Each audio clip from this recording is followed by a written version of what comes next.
And we have a developing story out of Manhattan. A helicopter has crashed on top of a building in Manhattan, killing one person, presumed to be the pilot. For more on this story and other news around the world, let's go over to our Hong Yoo at the Arirang Center. So how did this crash happen, and give us the rest of the detail that we're learning? It was shortly before 2 p.m. on Monday afternoon in New York when the helicopter made a crash landing into the roof of a midtown Manhattan skyscraper. The sky was rainy and foggy at the time, hiding the upper floors of the 229-meter AXA Equitable building. Around 40 minutes after the crash, the city fire department identified one unidentified person was killed from this accident. Officials said the person who died is presumed to be the pilot, but the authorities are still trying to identify the victim. At the moment, the person has only been preliminarily identified. The crash evoked memories of the 9/11 attacks, but New York City Mayor Bill de Blasio said there was no indication of terrorism. But what we do know is that one person died in this helicopter crash.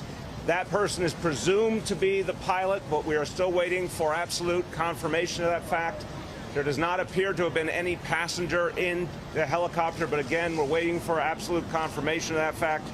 We do not know the cause of this incident. I'm sure you're going to all want to ask that. We do not know the cause, but again, we have no indication that there was any terror nexus here.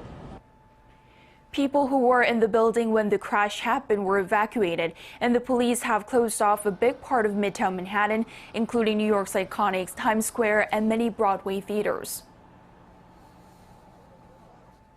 It's like a big vibration. It just crashed into the building, so they want everybody to evacuate the building.